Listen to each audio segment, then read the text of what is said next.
wabarakatuh. Pada video kali ini aku akan menjelaskan mengenai Bank Sentral Asia atau yang biasa dikenal dengan Bank BCA.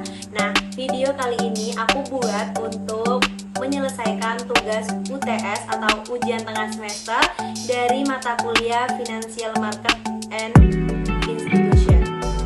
Thank you for watching. Pada presentasi kali ini aku akan membahas mengenai beberapa poin, yaitu ada poin pertama, aku akan menjelaskan mengenai sejarah berdirinya dari Bank Sentral Asia atau BCA, dan materi kedua aku akan menjelaskan mengenai perbankan. Materi ketiga aku akan menjelaskan mengenai manajemen dana bank. Materi keempat aku akan menjelaskan mengenai manajemen kredit bank, dan materi terakhir aku akan menjelaskan mengenai manajemen Bank BI atau Bank Sentral Indonesia. Kita mulai dari sejarah berdirinya Bank Sentral Asia. Pada awal berdirinya, PT Bank Sentral Asia Tbk didirikan oleh Lee Hsien Loong atau yang lebih dikenal dengan Sudono Salim pada 10 Agustus 1955 dengan nama NV Perseroan Dagang dan Industri Semarang Knitting Factory. Kenapa awal pertamanya dinamakan dengan NV Perseroan Dagang dan Industri? Karena pada dasarnya perusahaan ini pertamanya bukan berdiri atas atau bukan berbisnis di bisnis perbankan, melainkan berbisnis di bidang industri. Nah, Bank Sentral Asia mulai beroperasi pada 21 Februari 1957. BCA melakukan merger pertamanya dengan Bank Sarana Indonesia pada 31 Januari 1973. Pada 30 Juni 1976, BCA melakukan merger kembali dengan Bank Jemari, dan kemudian di tanggal 30 Maret 1979, BCA memulai mergernya yang terakhir yaitu dengan PT Indo Komersial Bank. BCA sendiri mulai berkembang sejak adanya Mutahar Riyadi. Sejak Mutahar Riyadi bergabung di BCA, tepatnya dari tanggal 1 Maret 1975, BCA mulai berkembang karena di mana Mutahar Riyadi ini memanfaatkan potensi-potensi dari Sudono Salim untuk mengembangkan BCA sendiri. Nah, BCA juga meluncurkan kartu kredit bernama BCA Card pada tahun 1979. Nah, kartu BCA Card ini menjadi kartu kredit pertama di Indonesia. BCA juga berkembang menjadi salah satu bank swasta di Indonesia pada akhir 1970-an. Kemajuan lebih pesat lagi saat munculnya paket kebijaksanaan Oktober 1988 atau lebih dikenal dengan nama Pakto 88. Nah, selanjutnya nih, pada masa perkembangan tahun 1990-an. Nah, pada tahun ini BCA mengalami beberapa krisis, diantaranya krisis finansial Asia pada tahun 1997. Yang kedua, ada kabar burung mengenai meninggalnya pemilik Bank Sentral Asia, yaitu Sudono Salim. Dan krisis ketiga adalah pada saat jatuhnya Presiden Soeharto pada Mei 1998, dan krisis terakhir yaitu pada adanya penarikan massal dari nasabah BCA akibat tumbangnya rezim Orde Baru. Hal ini berkaitan atau menjadi hal yang wajar karena adanya keterkaitan antara Sudono Salim dengan Bapak Presiden Soeharto. Nah, pada tahun 1990-an juga BCA mengalami pengambil alihan yang berganti-ganti. Awalnya akibat tidak dapat bertahan dari krisis yang udah aku sebutkan tadi, pemerintah memutuskan untuk mengambil alih pengendalian Bank Sentral Asia sebagai Bank Takeover atau BTO, tepatnya pada tanggal 28 Mei 1998.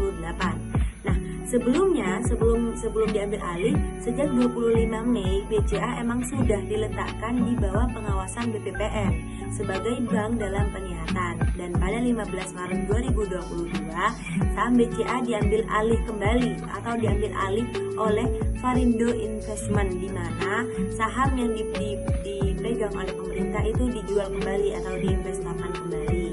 Nah, akhirnya dibeli oleh Varindo Investment Mauritius Limited, dan akhirnya pada tahun 2007 Djarum atau PT The Djarum lewat Alerka membeli 92,18% saham Valaron di Varindo Investment, menjadikan Djarum ini memegang saham pengendali. Nah, di tahun itu juga kepemilikan akhir dari BCA adalah sejak 11 November 2016, saham Varindo Investment telah dialihkan ke perusahaan dua dari Hartono lain, yaitu pada PT Dwi Muria Investama Andalan, yang berbasis di Kudus, Jawa Tengah. Ini merupakan kantor pusat dari Djarum. Kemudian sejak 12 April 2017, PT Dwi Muria kembali menaikkan sahamnya di BCA menjadi 54,94% atau sebanyak 13 miliar lembar saham. Selanjutnya pada masa tahun 2000 sampai sekarang. Nah, pada periode 2000-an, BCA ini memperkuat dan mengembangkan produk dan layanannya, terutama perbankan elektronik dengan memperkenalkan debit BCA, internet banking klik BCA, mobile banking MBCA, edisi BIS, dan lain-lain. Nah, BCA juga mendirikan fasilitas disaster recovery center di Singapura. Nah, juga BCA meningkatkan kompetensi di bidang penyaluran kredit, termasuk melalui ekspansi ke bidang pembiayaan mobil melalui anak perusahaannya, yaitu BCA Finance.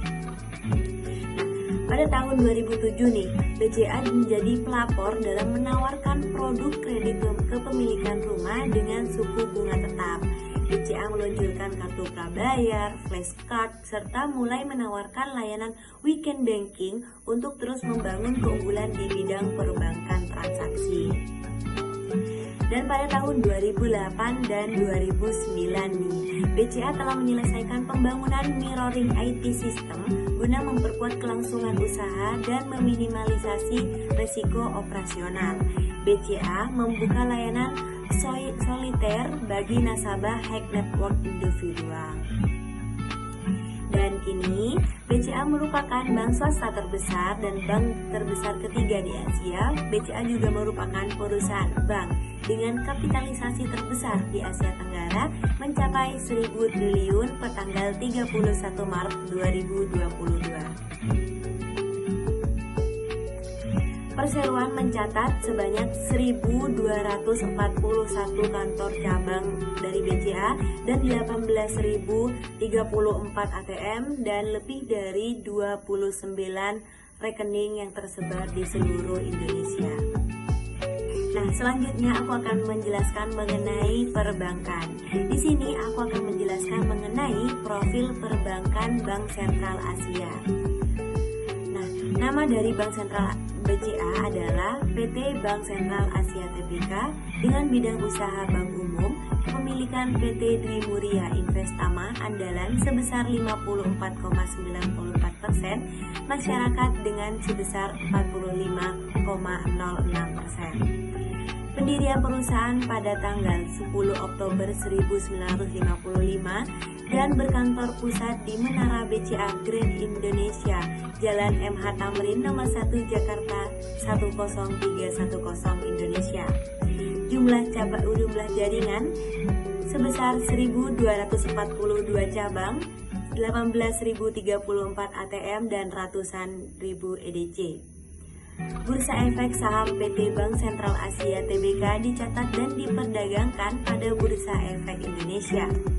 Baik, itulah profil dari perbankan Bank Sentral Asia. Selanjutnya, aku akan menjelaskan mengenai visi, misi, dan tata nilai Bank BCA.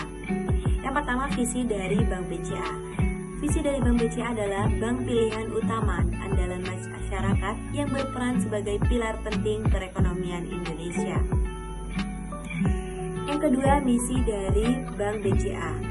Yang pertama adalah membangun institusi yang unggul bidang di penyelesaian pembayaran dan solusi keuangan bagi nasabah bisnis dan perseorangan. Misi yang berikutnya adalah memahami beragam kebutuhan nasabah dan memberikan pelayanan finansial yang tepat demi tercapainya kepuasan optimal bagi nasabah. Misi yang terakhir dari Bank BCA adalah meningkatkan nilai franchise dan nilai stakeholder BCA. Selanjutnya aku juga akan memberitahu tata nilai dari Bank BCA. Yang pertama, tata nilai dari Bank BCA adalah fokus kepada nasabah. Yang kedua, integritas. Yang ketiga, kerjasama tim. Dan yang terakhir adalah berusaha mencapai yang terbaik. Selanjutnya nih, aku akan menjelaskan mengenai perusahaan sebesar Bank Sentral Asia pastinya akan memiliki anak perusahaan. Nah, BCA sendiri memiliki 8 anak perusahaan.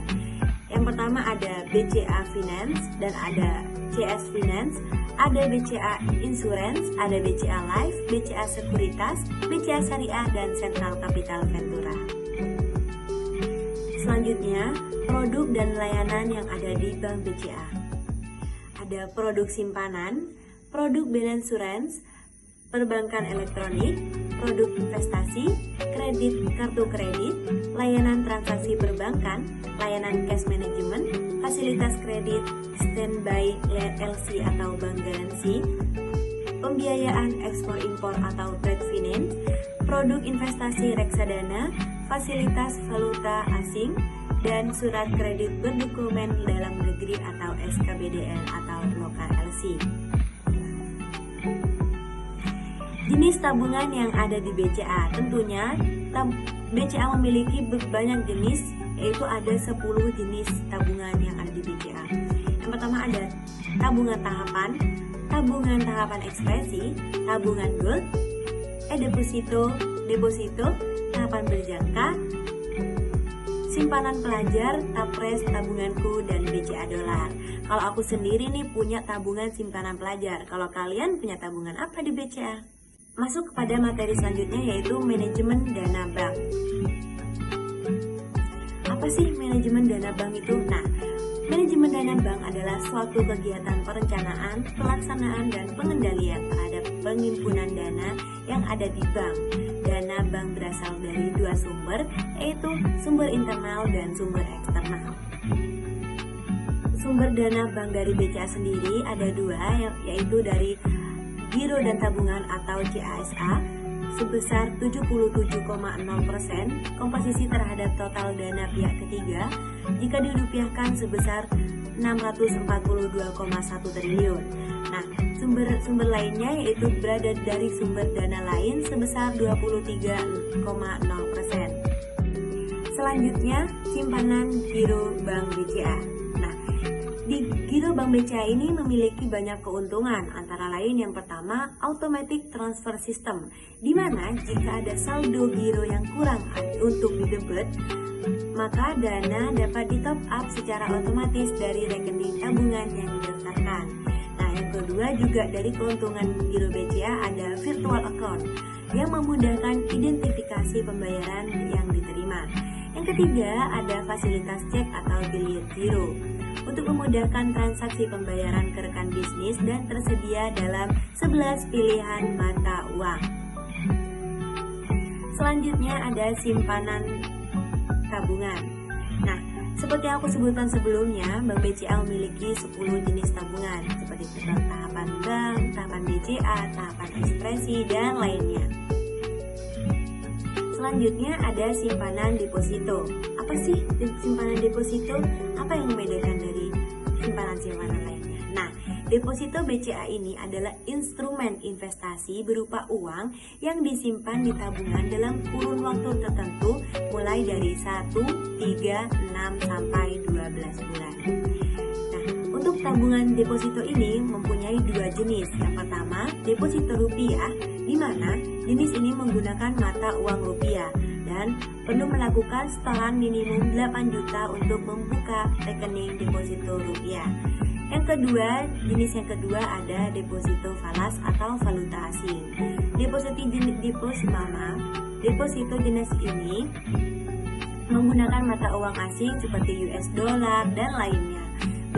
Dan untuk saldo awal di setiap deposito pastinya berbeda. Untuk saldo deposito rupiah itu senilai 8 juta, dan untuk deposito falas itu tergantung dari mata uang mana yang digunakan.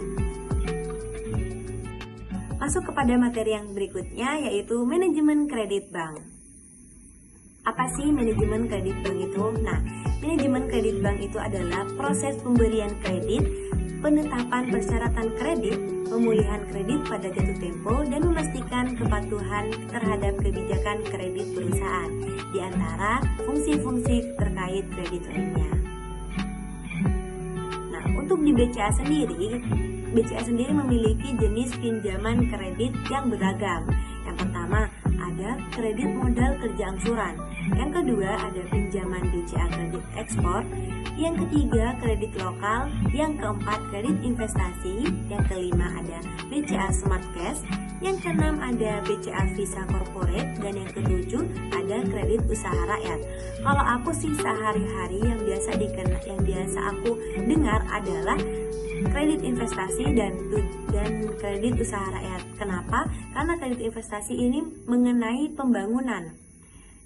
Ketika kita membeli rumah, kita bisa meng-KPR-kan atau kita bisa meminjam uang di bank BCA untuk membeli rumah atau menyicil rumah. Yang kedua itu ada kredit usaha rakyat. Kredit usaha rakyat itu merupakan kita bisa meminjam atau mengambil modal dari bank untuk memulai usaha. Selanjutnya, kita beralih ke materi manajemen Bank Sentral Indonesia.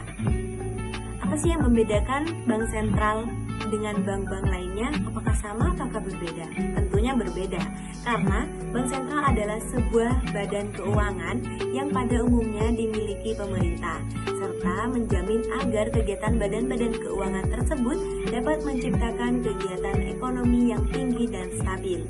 Di Indonesia, yang berperan sebagai bank sentral adalah Bank Indonesia.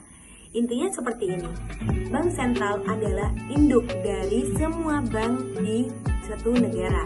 Misalnya, di negara Indonesia ada Bank BCA, Bank BRI, Bank BNI, dan yang lainnya. Nah, induk dari bank itu adalah Bank Sentral, dan di Indonesia Bank Sentral adalah Bank Indonesia. Selanjutnya nih, peran dan tujuan Bank Sentral Indonesia. Tentunya, sebagai penyedia fasilitas sistem pembayaran, Bank Sentral memiliki peran penting, terutama dalam sistem pembayaran antar bank. Peran mempertahankan stabilitas nilai tukar, menjaga efektivitas fungsi sistem keuangan, dan ancaman ketidakstabilan sistem keuangan dari guncangan perekonomian. Nah, tugas dari Bank Sentral ini yaitu menetapkan dan melaksanakan kebijakan moneter kepada bank-bank yang ada di negara itu atau yang ada di bawahnya. Yang kedua, mengatur dan menjaga sistem pembayaran. Yang ketiga, mengatur dan mengawasi bank. Baik, terima kasih. Mungkin itu saja materi yang bisa Rina sampaikan.